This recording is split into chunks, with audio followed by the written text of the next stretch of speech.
Well, there was a cowboy who was riding out west, and he turns a bend, and he sees this Indian with his ear down to the ground.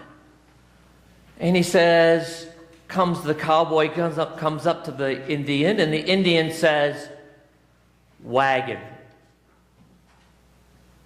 2 passengers. Man, woman. Man driving. Horses, both gray." And the cowboy says to the Indian, "My goodness, can you understand and hear all that just from having your ear to the ground?" "No, they ran over me a half hour ago."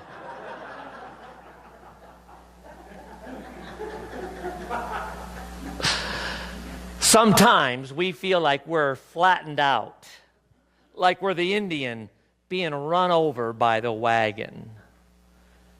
This man who was there at the pool had been for 38 years, it says. 38 years he was paralyzed. I have a couple pictures here that I want us to show you. This is the sheep gate that they make reference to. It was a narrow where the sheep would go into. Then the next picture is the ruins, and you see this is where the pool was and the colonnades. This was an actual place there in Jerusalem. Now the next picture will show you it was a deep river. It wasn't just like a little, it was a deep where they would go in and they would come in, and the paralyzed or the blind and the lame would come. And then this picture here is a wonderful painting of an image of seeing that here was the man, probably in the artist has it, was there on the side. And he's there, and Jesus holds up this blanket, and he says to him, "Do you want to be well?" Can you imagine if somebody who'd been there 38 years, the scripture tells us, he'd been there 38 years waiting for somebody to pick him up and get him down into the pool so that he could touch the water and he could be healed. 38 years he had been living in this way. And now this man comes to him and says, "Do you want to be made well?" "Well, what do you think I want to do? Of course I want to be made well," he says. I can imagine what he'd say. Who are you? Of course, do you think I really want to be this way? And yet, maybe many times in our life, we find ourselves almost giving up. The man had been paralyzed 38 years. You know, I can't imagine that in those 38 years, he hadn't had a chance to go down. Somebody maybe tried to help him. Maybe he had even gotten to a place where he really didn't think it was possible any longer. And so now he had made himself a little place, a home. Not even close down by the steps, by the pool. He made himself this little place. 38 years living with this. Maybe this mindset that I am going to be paralyzed. This is my life. This is who I am. Maybe that is that way for sometimes in our life altogether. Maybe sometimes we feel like this is the way my life is. I don't have something I can live more for. I entitled this message, "Creating Our Own Heaven or Hell." Because part of what I believe that Jesus invites us, that we are co-creators with God, creating our own destiny. Some people feel like life is hell, and some people see their life as heaven. And some of it is, how do we take our life and take that own responsibility for that? Sometimes we've grown up with some things in our past.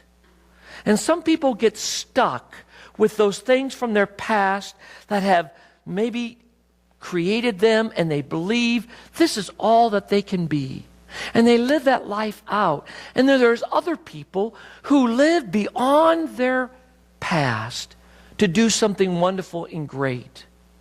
You see that when somebody comes out of the inner city, maybe they didn't have any parents, they didn't have anybody raising them, and yet they went to college and they did some wonderful things. And there were some who ended up selling drugs and ended up getting killed and murdered and dying at the age of 18. And you wonder, why did one have this experience and one take this experience? I knew in my own life, I can remember that, there was this period of time when it's hard to believe that I was at a place where I used to smoke. I used to eat donuts all the time. I used to be heavy. I never would exercise.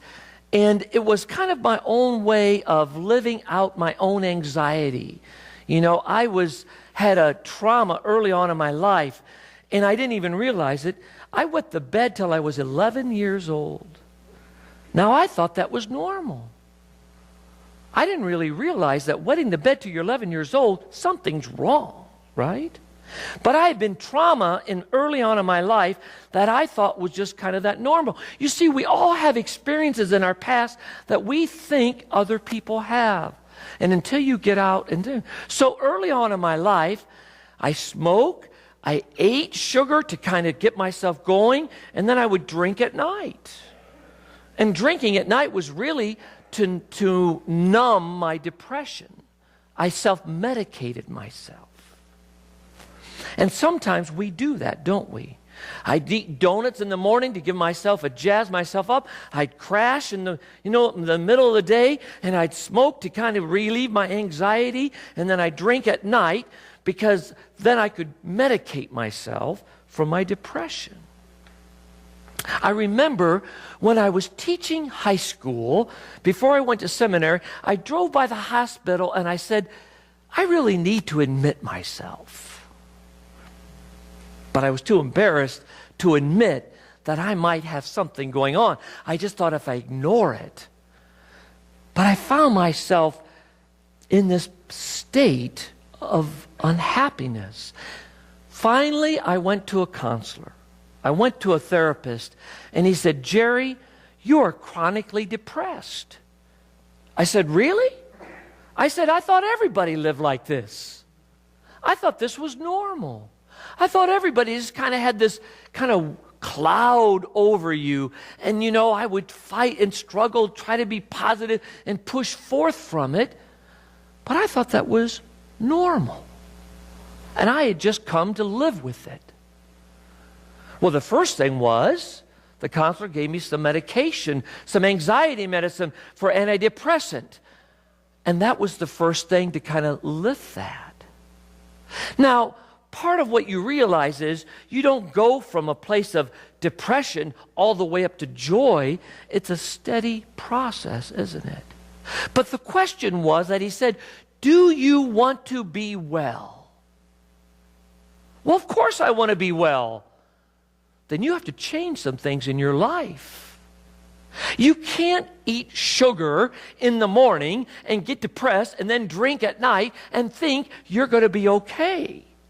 You've got to change some things in your diet. You've got to change some things in your lifestyle. And that's when I started learning and becoming aware of some of those things, of what had affected me. But the question was, do you want to be well? In one way, we all want to say, well, of course I want to be well. But do you want to do the work to do that? Do you want to do the work of what it calls us to do, to take that step of faith? That always used to bother me in the scriptures when it said, Jesus said, your faith has made you well. Get up and walk. Your faith has made you well. And I think, well, I had faith. I pray to God, God, I don't want to be this way. I don't want to feel depressed. And then somebody say, your faith has made you well? Somehow I felt like, well, I just didn't have enough faith. So I didn't understand that about faith in that way. I thought I just had to have more faith and then I'd get well. Well, that's not really, I think, a good understanding of faith. I later had an